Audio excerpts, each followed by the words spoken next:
Hi Pisces! Welcome po sa ating channel. At ito ang inyong daily gabay tarot reading for November 13, 2024. Please be reminded kung naka-resonate kayo, comment down. Kung hindi kayo naka-resonate, ibigay niyo po sa iba kasi general reading po ito.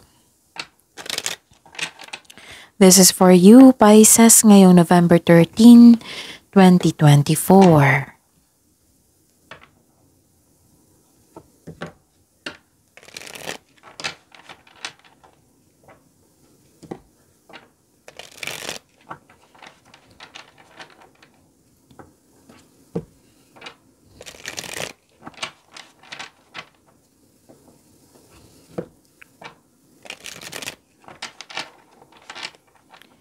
Para po ito sa inyo, Pisces, ngayong November 13, 2024. Maraming salamat po sa inyong patuloy na suporta at maraming salamat din po sa mga hindi nag-skip ng ads. Gamitin ang reading na ito bilang gabay lamang sa mga hindi pa nag-subscribe. Subscribe na po kayo at click bell notification para malaman nyo na may bago tayong video. Para sa mga gustong magpa-reading po, may lumabas dyan sa screen nyo ngayon. Panoorin nyo po at sundin ang instruction. Calling the attention sa mga suki ko dito na Pisces. Open na po ang inyong monthly gabay tarot reading for November 2024. May 6 months from now reading tayo at love life reading po. So message me Pisces for schedule. Maraming salamat po. Spirits Guide, mga ganap po para kay Pisces. Ngayong November 13, 2024, I need 3 cards po.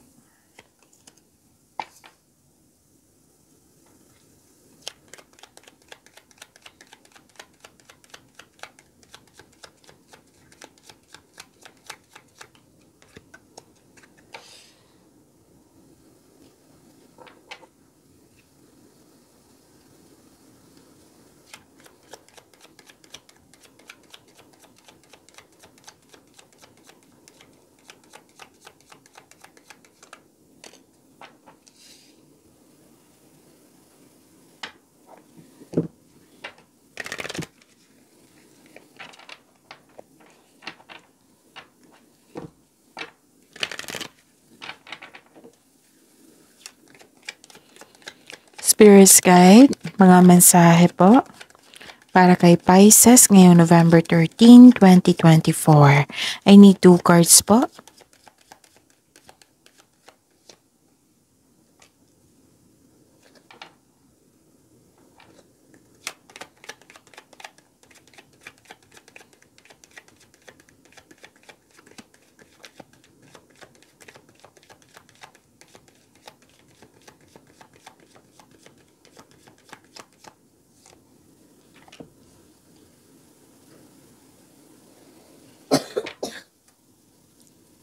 Pisces, ngayong November 13, 2024.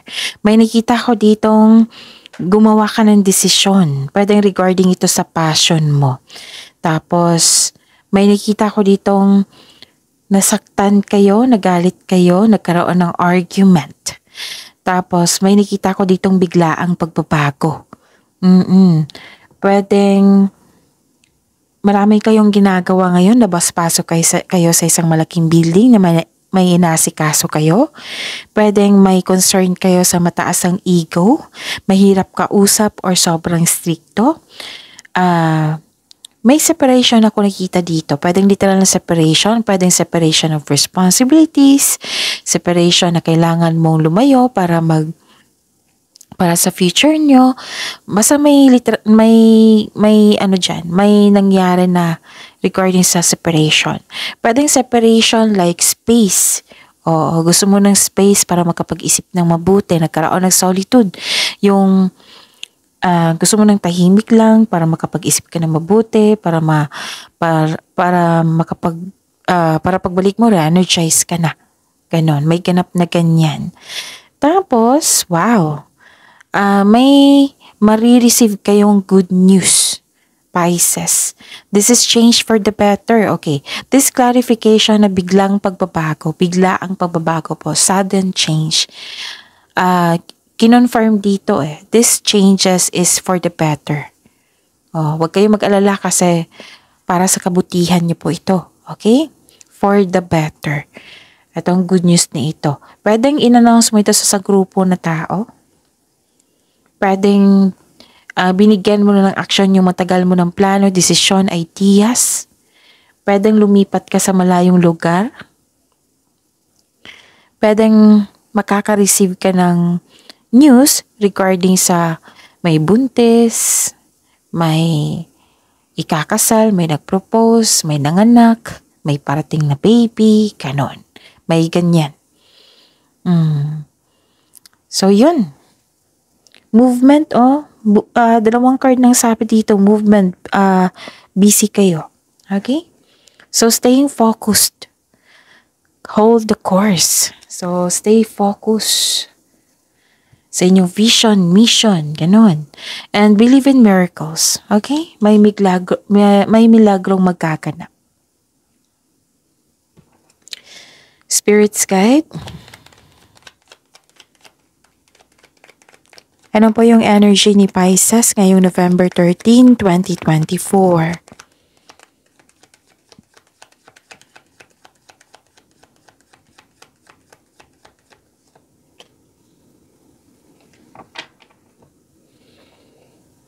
The clarification of this card po.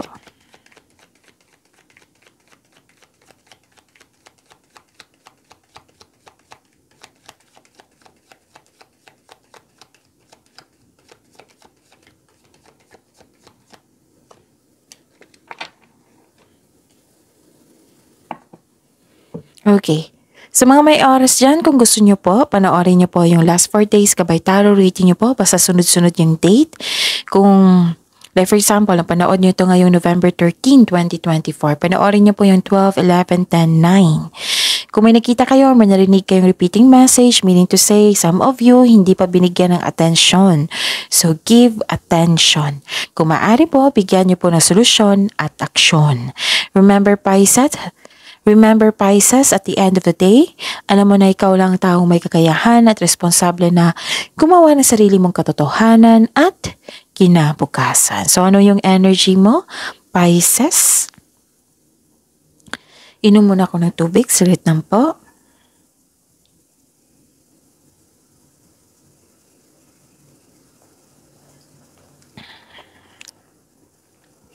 Okay, clarity. Marami kayong ideas na binigyan nyo ng aksyon. Ito yung sinabi ng oracle nyo. 'Di ba? Kanina. From your oracle to tarot cards. Nagkaroon ng clarity, new ideas, and this is new beginning. See? So this is a clarification talaga from your oracle cards. Nagkaroon ng determination. Meron kang new ideas na agad mong binigyan ng aksyon para magkaroon ito ng maagang resulta. May magaganap na importanteng pag-uusap po or confrontation sa isang tao.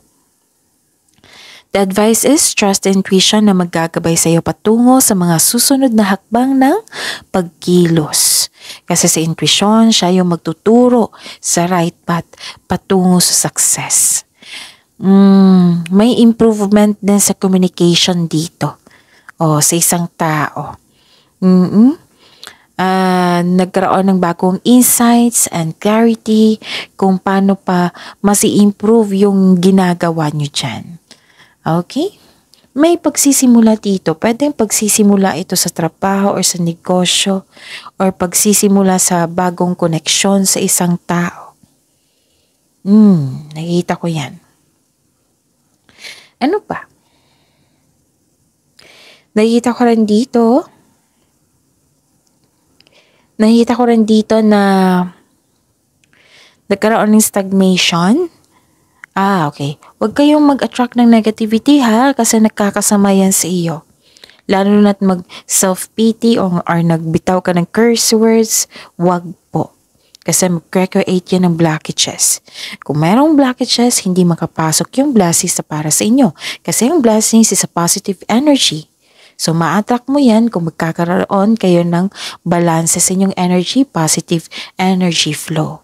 So, sikapin nyo kung na-confuse kayo sa paggawa ng desisyon, meaning to say, hindi pa kayo nagkaroon ng konkretong plano.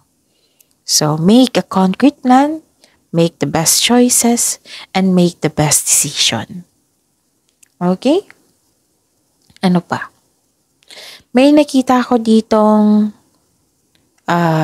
away dahil sa hindi successful yung plano or hindi naka-move forward, hindi naka-move on. Be confident kasi parang sa away na ito or sa isang tao, wow. So this is the clarification of your card here sa oracle nyo, diba? Sabi ko sa inyo na nasaktan kayo, naggalit kayo, nagkaroon kayo ng argument, right? O, andito rin. So dalawang card na nagsabi. Be confident. Huwag kayong magpa-apekto sa kanya. Kung pwede po. Focus kayo. Focus kayo sa inyong mga gawain dyan.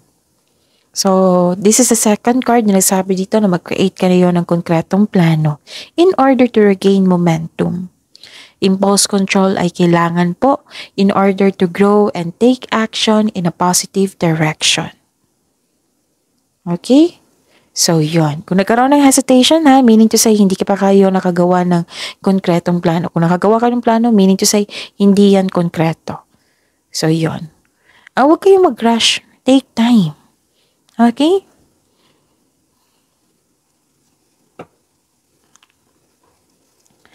Spirits guide. Oh. So, career and money nyo to, And the clarification of this card po. Para po kay Pisces.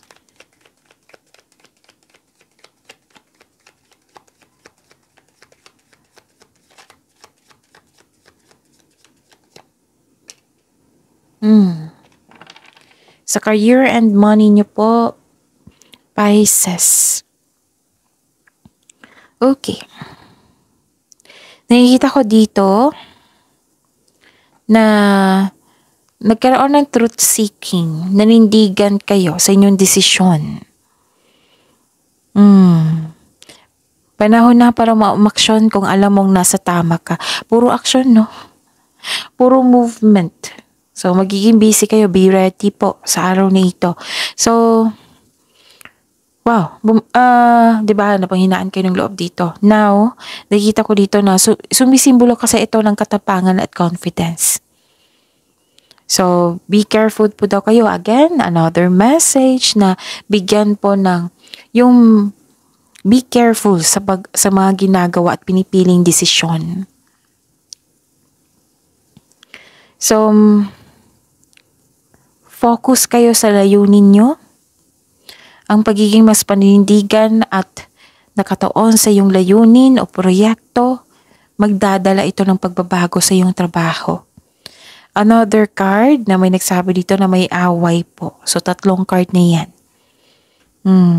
May away sa katrabaho, boss.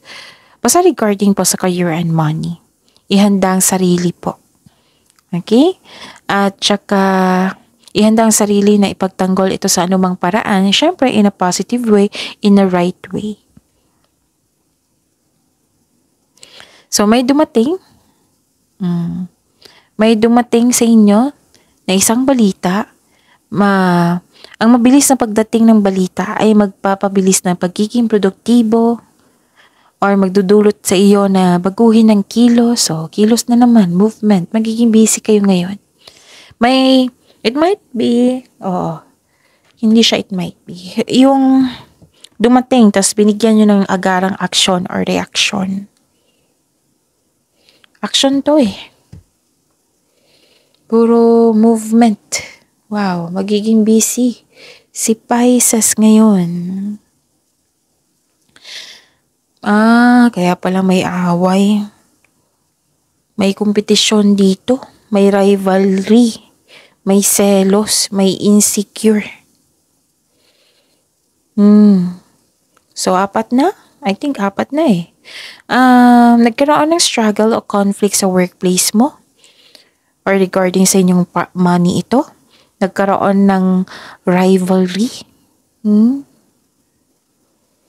Hindi ka natutuwa sa mga nangyari regarding sa rivalry. Kasi nakaramdam ka ng parang balakid po ito. Nakikita ko dito na may malapit sa inyo na mapaninlang na tao. Yun yung na nagselo sa iyo, inggit sa iyo, nagipag-rival sa iyo. May intense na pangyayari. Pwedeng sa grupo ng tao to. May intense na pangyayari dito. Ang ilan sa inyo magpapatayo ng bahay or structure. Okay? So, okay. You need to slow down. You need to slow down tapos focus on one thing at a time. Kasi may mabilisang pag-action dito eh. You need to slow down po. Okay? Yun. Spirits Guide, Love Life, Self-Love, Partnership, and Romance ni Pisces ngayong November 13, 2024.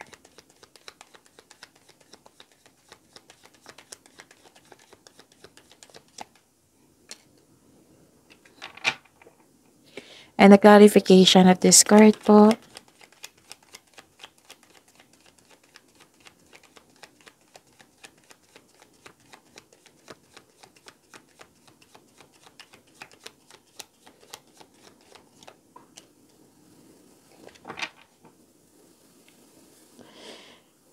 Maraming salamat po sa patuloy na tiwala at suporta sa ating channel. At maraming salamat din po sa mga hindi nag-skip ng ads. Okay. Naging generous kayo dito. You are sharing resources. Hindi ka madamot. Masaya ka makatulong sa kapwa mo. Okay? May marireceive kang regalo or tulong ngayon mula sa iyong pamilya, kaibigan, or partner mo. Yes. Pwede din kayo ang nagbigay ng tulong kasi mahilig kayong magbigay ng tulong, Pisces. Pwedeng may malaking pera kayong matatanggap ngayon or pwedeng return investment. Okay. Mahilig nga kayong magbigay ng tulong. Some of you, mahilig mag-donate, magbigay ng gamit. This is generosity and sharing resources. Nagkaroon ng pagkakaisa. Yes. Ano pa? Nakikita ko dito, andito pa rin yung tao na hindi totoo sa inyo. May obsession po ako nakita dito. Maaring may gustong kunin itong taong ito. Or, may gusto kayong bilhin na hindi nyo na malaya na check out yun na or nabili nyo na. So, this card tells you na, actually this card sent you a warning na control yourself. Baka nagkaroon ng paggasta na hindi mo naman kailangan. Baka may hindi nyo na malaya na may na-obsession na nangyari. Control yourself po daw. Sabi po ng card. Pwede itong nangyari to sa inyo or pwedeng concern mo ito sa isang tao. So, dalawang card na po nagsabi dito na may taong hindi totoo sa iyo. May gusto siyang kunin. Ano kaya ito? Parang parati ko tong nababasa sa inyo, Pisces. Kung pwede umiwas kayo sa kanyang tao, kung pwede po ha. Kasi pinupush ng cards yun dito eh. Na kailangan nyo bigyan niya ng atensyon. Kailangan mahinto na. Kasi I think na inaabuso yung kabaitan mo. Pwede din na kayo, gusto nyong may ma-achieve. Gusto nyong makuha nyo agad. Pero kailangan ng proseso. So, give patience. Kontrolin. Kontrolin yung sarili nyo. May mabilisang action dito. So, one at a time lang po. Dahan-dahan lang po. Kasi kung hindi nyo makontrol yan, magiging yung may exhausted kayo, ma-drain yung energy nyo, mag-cause ito ng overthinking. Kung hindi nyo na yan makokontrol, madadamay yung kaperahan nyo. Okay? May nagsabi sa akin ngayon, pag stress kayo, bili kayo ng bili. And guilty ako niyan. Ganyan din ako. So, yun yung dapat i-improve ko, ma-overcome ko. Okay? So, yun. So, yun. Stay focused. Huwag kayong magmadali. Focus kayo sa binigay na blessing sa inyo. Pagyamanin niyo po iyan. Okay? See you tomorrow, Pisces. Please like, subscribe, and click bell button for notification para updated po kayo sa daily tarot reading natin. Maraming salamat po.